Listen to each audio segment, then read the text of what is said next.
ये दशा शायद अभी इतनी पोषक ना हो आप लोगों के लिए, लेकिन एक बात जरूर है कि आप जब स्तुति गाते हैं, देवता खुश होते हैं, आपके अंदर के देवता भी प्रसन्न हो जाते हैं और आपके लिए अनंत राशि से, अनंत नाड़ियों से कितने तो भी तेज पुंज ऐसे प्रकाश के किरण आपके अंदर छोड़ते हैं। आपने फोटोग्राफ्स में देखा होगा ये कितनी मेहनत करते हैं आपके लिए। तो आपके लिए भी बहुत आवश्यक है कि वो जब इतनी हमारे लिए मेहनत कर रहे हैं तो हमें भी इस शुद्धता को पाना चाहिए। तो पहले जो शरीर हम इसको धिक्कार रहे हैं, जिसको हम मान नहीं रहे हैं, वही शरीर जा करके एक यज्ञ हो जाता है। यज्ञ माने ऐसे कि अब हमारा शरीर है, हो रही तकलीफ, तो ये तो तकलीफ होनी है क्योंकि ये यज्ञ है ना। अच्छी बात है, जैसे कि काष्ठ का जलना यज्ञ में जरूरी है, उसी तरह इस शरीर का भी जलना यज्ञ में जरूरी है।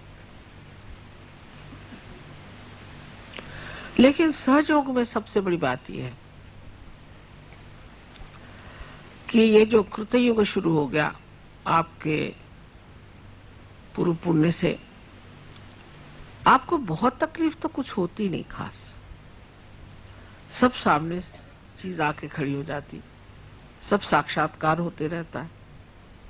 आप कहते हैं चमत्कार हो रहा है, सब चीज आपको सुलभ में मिल जाती, बहुत से काम आपके सरल सहज हो जाते। शोभना सुलभ गति कहा जाता है कि आपके शोभायमान इस तरह के जीवन में अत्यंत सुलभता से आप इसे प्राप्त कर सकते हैं। कोई भी अशुभ काम करने की, अशोभनीय काम करने की जरूरत है। तो ये एक तरह की बड़ी सूक्ष्म माया भी है कि उसमें यह नहीं सोचना चाहिए कि ये सारे चमत्कार हमारे लिए इसलिए हो रहे हैं क्योंकि हम कोई बड़े भारी सहयोगी हैं। लेकिन ये सोचना चाहिए कि ये चमत्कार इसलिए हो रहे हैं कि हमारे अंदर विश्वास परमात्मा के प्रति, शिव के प्रति और कुंडलिनी के प्रति दृढ़ हो जाए, इसलिए चमत्कार हो रहा है। और इसको दृढ़ता करने का कार्य यही है कि हम अपने चित्त को शुद्ध करें, क्योंकि शिव चित्त स्वरूप है। उनके चित्त की शक्ति को चित्ती कहते हैं। वो चित्त है। चित्त है माने कि जो चैतन्य चारों तरफ आप जानते हैं, उस चैतन्य का जो चित्त है वो शिव का प्रसाद है, वो शिव का तत्व है। माने सारे संसार में उनका चित्त फैला हुआ है। और जब आप कहते हैं कि ये चमत्कार हो गया, ये चीज घटित हो गई, तब ये जान लेना चाहिए कि ये जो चित्त है, जिसे हम चित्ती कहते हैं, उसने ये कार्य किया। अणु रेणु हर चीज में उनका चित्त है। लेकिन चित्त का मतलब ये होता है कि वो साक्षी हैं, देख रहे हैं। चित्त का मतलब होता है वो साक्षी हैं, देख रहे हैं। और कार्यान्वित जो है वो ब्रह्म चैतन्य। लेकिन जैसे कि संगीतकार, जब आपने कल देखा या जब देखते हैं, वो सामने को देख करके बजाता है,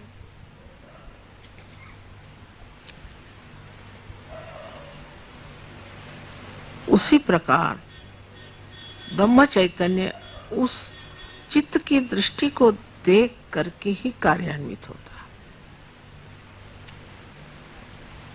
उस दृष्टि को, उस चित्ती को ब्रह्म चैतन्य जानता है और वो इस कार्य को तब करता है जब उस चित्ती को देखकर उसे वो ठीक समझता है। जैसे अभी हम आते साथ एक साहब आए थे, एकदम से उन्होंने पानी माता जा रहे, मुझे देखते साथ एकदम हक पका गए।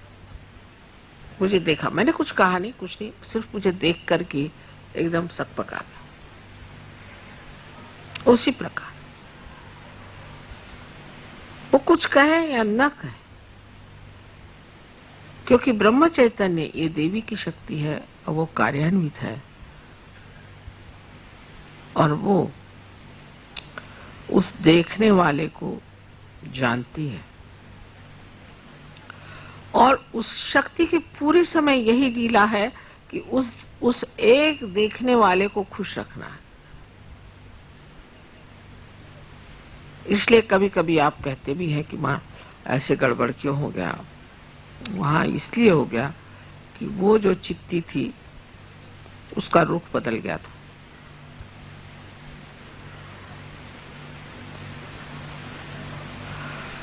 अगर आप आज शिव की पूजा कर रहे हैं तो ये मैंने जो 4 नाड़ियां बताई हैं उसकी ओर नजर करें और जिस तरह से मैंने आपसे बताया है कि अपने को किस तरह से इन 4 चीजों में लीन कर लेना चाहिए चित्त को, ये कोई बड़ी गहन बात नहीं है लेकिन सूक्ष्म है। और फिर आप मुझे बताइएगा कि इस तरह से अंतर्मन करके जो आपने अपने साथ विचारणा की कही या तपस्या की है या जो वार्तालाप किया है और जो अपने चित्त को शुद्ध किया है,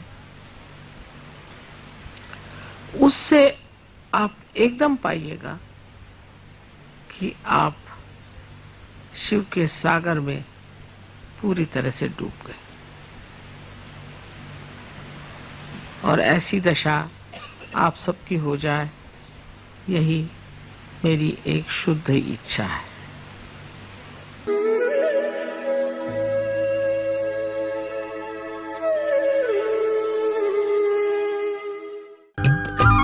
सब्सक्राइब कीजिए कुंडलनी जागरण को और प्रेस कीजिए बेल आइकन को, जिससे कि आपको मिल सके हमारी लेटेस्ट वीडियो सबसे पहले।